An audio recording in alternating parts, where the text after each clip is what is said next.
झेप मराठी, आरसा महाराष्ट्राचा। फरार आरोपी विनोद थोरातचे आत्मसमर्पण। शुभम साळुंखे खून प्रकरणात होता फरार। 2 वर्षांपासून पोलीस होते मागावर।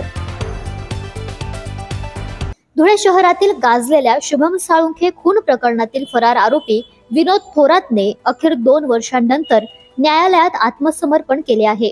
मंगळवार दिनांक 7 ऑक्टोबर रोजी त्याने न्यायमूर्ती SM तपकिरे यांच्या न्यायालयात हजेरी लावली। 8 ऑक्टोबर 2023 रोजी नवनाथ नगरातील शुभम साळुंखेचा निर्घृण खून करण्यात आला होता। शुभमला महात्मा गांधी चौकात अडवून कोयता, लोखंडी रॉड आणि फाईटने मारहाण करण्यात आली होती। त्यानंतर त्याला जबरदस्ती वरखेडी रोडवरील डम्पिंग ग्राउंड येथे नेण्यात आले, जिथे मारहाणीमुळे त्याचा मृत्यू झाला। या घटनेनंतर आझाद नगर पोलीस ठाण्यात गुन्हा दाखल करण्यात आला होता।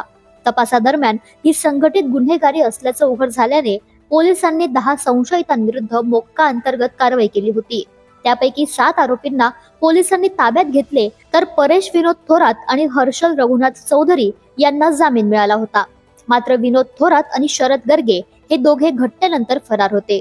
शेवटी 2 वर्षांच्या फरारीनंतर विनोद थोरातने न्यायालयात आत्मसमर्पण केले। त्याच्या वकिलांनी न्यायालयात आपली बाजू मांडली। न्यायमूर्तींनी फरारी आरोपीला थेट न्यायालयीन कोठडीत पाठवण्याचे आदेश दिले आहेत।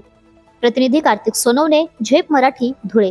अशाच वेगळ्या आणि ताज्या बातम्यांसाठी पाहत रहा झेप मराठी, आरसा महाराष्ट्राचा। संपादक प्राध्यापक अनिल चव्हाण, धुळे।